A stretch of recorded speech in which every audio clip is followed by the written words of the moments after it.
greetings, faithful followers. This is your old pal, Brother Jack Angry, and our newest dungeon dweller here at the Monastery of Mayhem, Mistress Steiger. And that is a quite stunning outfit that you have on. Thank you. It's my Mad Hatter feeling. I feel awfully mad today in a good way. It's like, yeah, it's like, I'm not going there. It's like, sexual harassment, no, not doing that. We're not the other guy, we're not the hack. So, sexual harassment will not be tolerated, but it may be graded. All right, so we may grade that shit later on. But no, Mistress Steiger, I contacted her through some mutual friends at Facebook's, and we were lucky to get her, and you know, we hope to see some of our other friends through Facebook, you know, Inferna, Lady Torrid, Ash, where the rest of you. But we know that you all have other things to do, and, you know, I know that a couple of you have new grandbabies to deal with, you know, your grandmas, who knew? You know, it's like, now I can use the phrase gilf and get away with it. Silver fox. Well, yeah, I Not quite. Yeah, well, no, it's like, thank God for hair dye, you know, otherwise Brother Jack would look like the poster boy for Grecian formula over here. But no, so we understand completely, girls. We miss you, we love you, and, you know, hurry back soon. But anyway, Brother James is not here today, unfortunately, and he does send his deepest regrets because he wanted to definitely meet Mistress Steiger, and, you know, it isn't the Angry Brothers without old Brother James being here and his brand of craziness. But anyway, we have a really great film for you today, faithful followers. This is going to be The Indestructible Man, starring Lon Chaney. This is from 1958. It starred Lon Chaney, as you know, was famous for the role of the Wolfman. He was in Spider Baby. He did Abbott and Costello Meet Frankenstein and the Wolfman, and a slew of other horror films. Obviously, the name Lon Chaney, you know exactly who he is, unless you've lived under a rock for I don't know how long. Basically, the story, the plot of the movie is a convict wrongly accused is executed, dies in the electric chair in San Quentin prison. His body is later stolen by a mad scientist, or a scientist, I don't know how mad he is, who does experiments on him to bring him back to life. But, with a twist, he comes back to life in a totally indestructible state. You can't burn him, you can't blow him up, you can't do anything. I mean, this guy's like Superman with a really pissed off attitude. You know, he goes on to run amok, trying to capture or trying to get even with the people who framed him, including his unfaithful dancer girlfriend. Not that I'm saying anything bad about dancers. You know, we love our friends who we love our friends who work the poles and, you know, and at clubs. And speaking of clubs, it's like, yeah, I heard we lost a club here in Omaha recently. Yes, we just lost the 20s. They just closed down, and all the girls who had been working there for a while and all of their family. I remember seeing it on Facebook. There was a beautiful post where they were putting their drinks together, cheersing and having their last drink and saying goodbye to everybody. But yes, they are no longer around anymore. Moment of silence, people. You know, so, and all the girls who worked at the 20s, they were managed to find employment at the last club here in Omaha. The last club here in Omaha is the American Dream now, and that's over on 74th and F.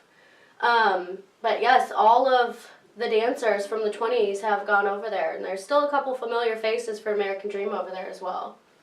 Well, Brother Jack and Brother James will definitely have to make an expedition over there to see what's going on. We'll be in disguise. We'll be in civilian attire, of course, and in disguise. So, you know, Casey, I understand Casey, the owner, added another shift to accommodate all the girls. Yes, there is a day shift now from 3 until 8, and then again you will have a new shift in from 8 until 2. So then the bar is open back up, and they have the 2 levels of the strip club, I believe. So the basement now is open up and the upstairs. So they have a lot going on in there now. Well, we'll definitely have to check them out, faithful followers, and we hope you will too. So what we're going to do right now is we're going to go ahead and get started with the movie The Indestructible Man, starring Lon Chaney, here on the Angry Brother Omaha Rama, from myself and Mistress Steiger. Enjoy, and we'll see you at the break. Anything you want to add? Yes, we'll see you after the break. Okay, excellent.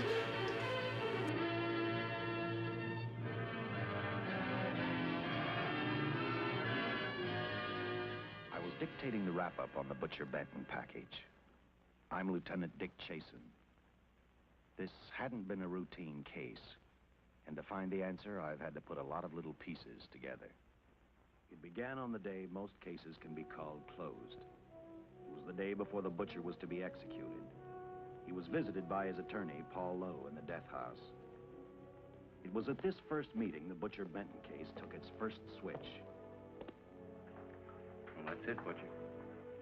The evidence against you was so strong, the governor turned down your appeal. You're a rotten liar, Lowe. You started Rama, and now you're still trying to throw me curves. Look, I don't blame you for being edgy, but get this straight. I didn't double-cross you. I never worked harder for a client. You mean you never worked harder for a client to get him sentenced? You're a fool, Butcher. If you hadn't tried to double-cross Screamy Ellis and Joe Marcelli, they wouldn't have turned state's evidence against you. But you had to get greedy. You wanted to keep the whole $600,000 for yourself. Well, the boys got sore, and I don't blame them. It was all your idea. You planned the whole job. You hired us. When you found out I'd staged the money, you decided it was time for me to die. You got those two crumbs to turn state's evidence on me. You stinking rotten mouthpiece. We both know that isn't true, Butcher. Now, look, what's the sense in not giving me the money? It's not going to do you any good. Well, I'll have the satisfaction of knowing that none of you three crumbs are going to spend it. What about Eva? Don't you owe her something? You tell me where the money is, I'll see that she gets your share. I've got a different idea. I'm going to kill you and Squeamy and Joe. Then I'll take care of Eva myself. You thick-headed ape, you're going to die tomorrow. Remember what I said. I'm going to get you, all three of you. Even for you, Butcher, that'd be quite a trick. So long, dead man. Remember what I said. I'm going to kill you, all three of you. Well, welcome back, faithful followers. What do you think of The Indestructible Man so far? I mean, Lon Chaney getting electrocuted and then being brought back as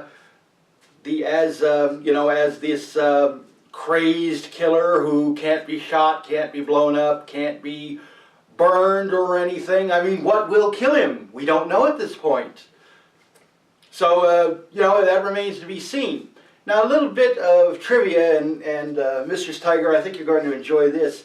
The woman who plays his love interest, Vivian, well, actually, the girl he was doing everything for, but she's hopping into bed with the cop who was investigating the case, and what his partner, the one who got him sent to the electric chair anyway. It's like, hey, there's a great relationship right there. I mean, that's a relationship based on mutual trust. All we can say is two thumbs, way, way up. She was actually played by the actress Joan Hart, who was reasonably popular with, she worked the studio circuit in Hollywood in the late 40s through the late 60s, doing bit parts. She was an accomplished dancer and showgirl. This part she did play an exotic dancer, although then it was called burlesque, and they did like the fan dances and everything, the fan dances and like that. Which Dan, what's your opinion on that, Mr. Steiger? I mean, the state of exotic dance now, as opposed to like back then. I mean. Oh wow, the mouthful. Oh, I feel that there's just this concept that dancing, exotic dancing, is just pull moves and body muscle work, and that's great, but when it comes down to it, are you doing the same 10 moves every single song, Or are you able to say, oh no, I hurt my arm, I can't get on that pole that day and I'm going to be able to dance?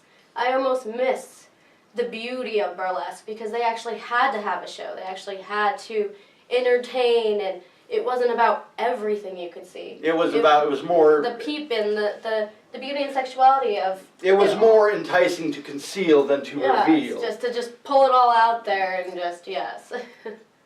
Well, I mean, it's like, and do you think that's more of a male-driven thing? I mean, not quite. You have to say that males and females are equal on this aspect, because if males hadn't pushed to be like, we'll pay more, but if females hadn't taken off more and decided that, we can leave more on whether we're being pushed or not, it could still be considered sexy. Well, that's it. So it's more about the tease than actually showing. As far as the burlesque aspect, I mean, and yes, the pole work today is, some of the pole work, I mean, is very exotic and very involved. I mean, the moves on the pole, but yeah, that does take a lot of body strength, and an injury to an arm or a shoulder would probably prevent that. I mean, I do know, we have several of our friends, dancers like Kayla Cleavage, Nina Hartley, Vanessa Del Rio, and these were adult film actresses from the 80s and 90s into the 2000s, what was considered the golden age of adult film, and many of them were future dancers. They worked the national circuits, going to the big clubs and appearing there and dancing several shows a night, in addition to the film work, or maybe when the film work was slow. So, again, there's a lot of different traditions there, I think. And burlesque, as we know, with our friends, the Hot Tail Honeys, and a few of the other local troops, I mean, it is still surviving. It still is existing. Although, I don't know if you're familiar with the work of the Hot Tail Honeys. Actually, no, I didn't know that. Yeah, I've got to look into that. Yeah, it's like, and they do the stage shows and kind of the theme shows and things like that. And they have an MC, our good friend C.J. Bergner, who travels with them, and he interacts with the girls in a comedic manner, and he entertains the audience much like a stand-up comedian or like an MC would do. So again, the burlesque genre is alive and well throughout the country. But Joan Hart, her performance, I mean, there was some scandal associated with it because of the fact she was an exotic dancer. She actually did perform at many Los Angeles clubs, including the Kit Kat Room and several others. There was one, it was actually called, and I kid you not, people, it was called the Peekaboo Lounge. But it was and in that time, in the 50s in California, these were considered true gentlemen's clubs. You didn't see women in there. They actually had a guy at the front door who would, live nude girls, like, 10 beautiful girls, 14 beautiful costumes, and they would sit out there and be almost a carnival barker to get people to come inside. But women were not, encouraged to go into those places. They were considered the bastions of men only. Men would come in after work, they would have you could get food there, maybe a nice meal, because many of the clubs did have full kitchens. You would have your martinis with your dinners, you would watch the shows, you would, whistle and clap and catcall the girls and whatever, and then you went home to your families at the end of the day. So it was considered a gentleman's pursuit.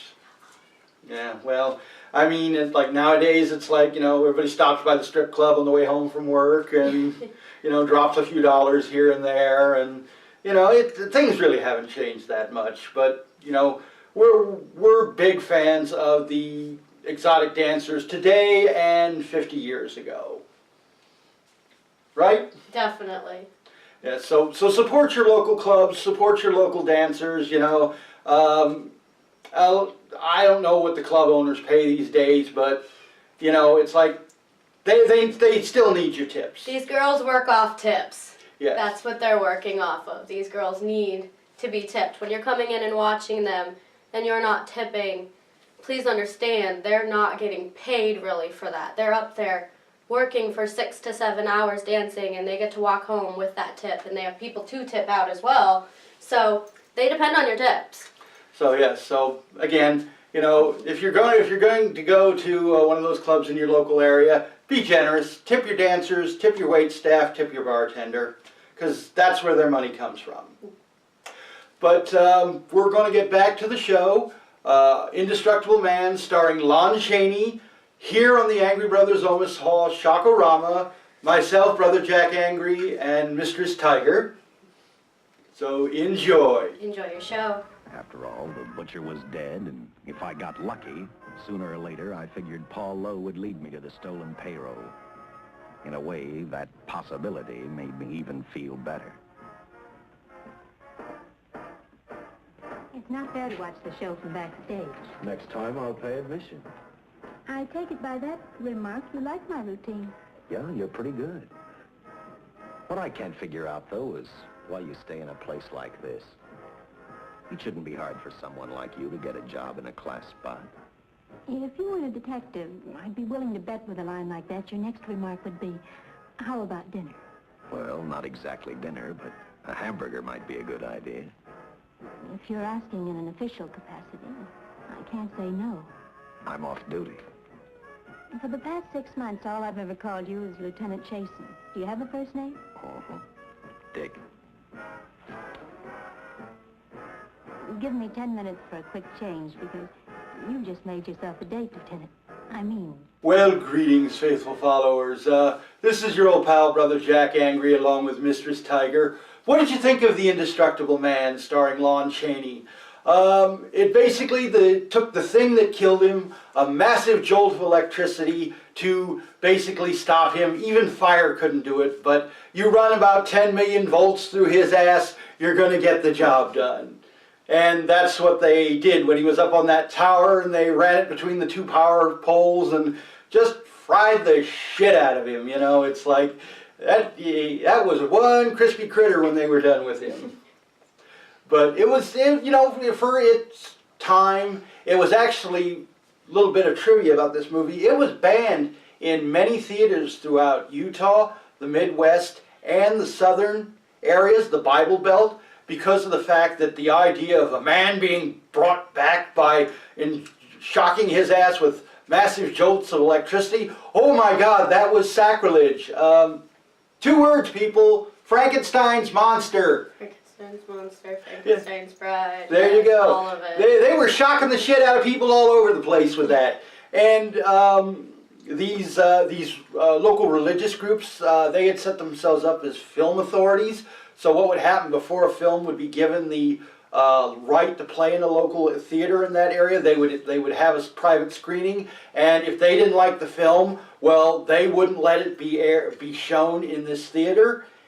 And you actually had to go to, and it was usually the local pastor or minister or even the local priest of the diocese who was leading these groups. So theater distributors and filmmakers would have to bring their copies of these films to these people to show, to make sure that they met community decency standards. Goodness. Yeah, what a bunch of shit, huh, people? You know, it's like, that'd be like me wanting to get my show on the air, having to bring it to the red-headed lab coat wearing hack. Is this okay? You know, it's like, here's my response to that, you know? Yeah, and it's like if Brother James were here, he'd say, fuck you. I got a fuck you from everybody out there. Just a big, huge fuck you. Yes.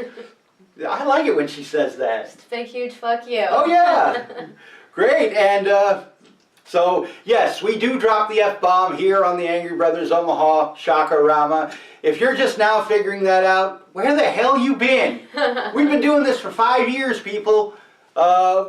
We're toning it down today because this is Mistress Steiger's first day. We don't want to scare her off. Oh no, Mr. Steiger doesn't want to scare you off. I've got a mom mouth. If any of you know what that means, mom mouths are bad.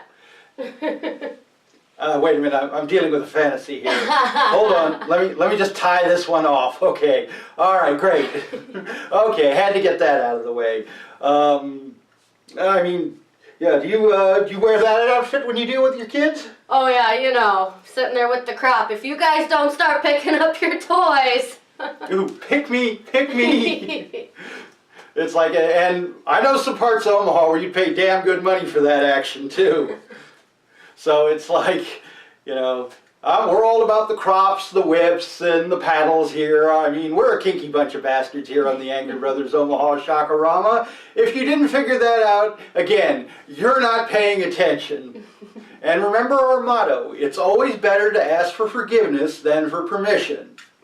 That's, I actually like that one a lot. Yes, that's the credo we live by. And, you know, that and the original brown coat motto, we aim to misbehave. You know, that's a little reference for you Firefly fans out there. I know you're out there. It's like, I know who watches this show. You know, nerds. But anyway, the movie Indestructible Man actually had a really hard time being shown in theaters in the southern and the southwestern part of the country. In Los Angeles, where the film was made, it premiered to a red carpet gala with Lon Chaney, Abbott and Costello, Vincent Price, all the big notables of the day came out, and it got really actually very good reviews.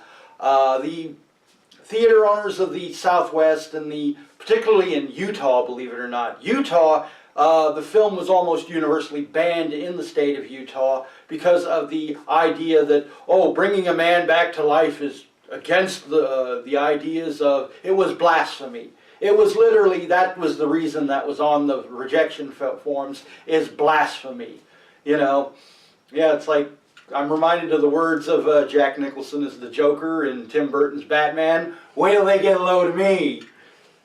But, so that movie was pretty much shut out in certain areas of the country, which was common with many films. The original Blob was Steve McQueen. For some reason, it was universally, it was banned throughout New England. I don't know why. I mean, it's like maybe they had a problem with this big protoplasmic mass eating everyone, you know. Maybe something sexual, who knows? We don't know. But it was universally banned. The Exorcist, as a matter of fact, was banned throughout Georgia, Tennessee, and Louisiana because of the outright satanic, you know, yeah, exactly. And I guess Linda Blair's head spinning around and spewing green vomit didn't help any either, you know. It's like, parents couldn't go to sleep well at night. They're like, no. No, yeah, but the kids, they loved it, you know. It's like, oh yeah. The only thing is, with The Exorcist, I remember having memories about that movie personally, is that white-faced demon that they would flash on the screen for like a second. That scared the holy dog shit out of me. They would just flash this white face with the dark eyes and like fangs in its mouth, and it was just a second. They would just show it for a second. It was there and it was gone, but it would stick with you. And I remember the first time I saw that movie, I think I stayed up for like 3 weeks, you know, couldn't go to sleep at all. You know, I know, Brother Jack's a bit of a pussy, but who knew?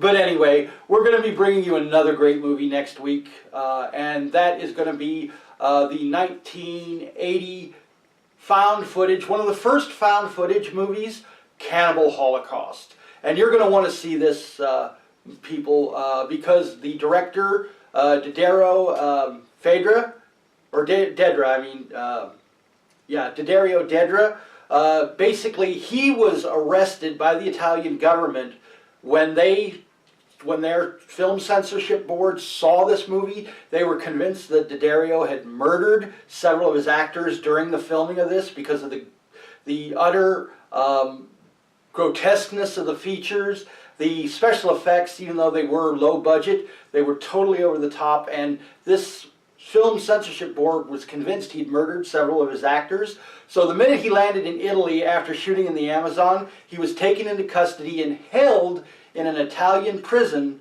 in Rome for 7 days until they could round up the rest of the actors and have them show ID and birth certificates that they were in fact the actors and that they were alive before he would be released. So that film totally fucked everybody up.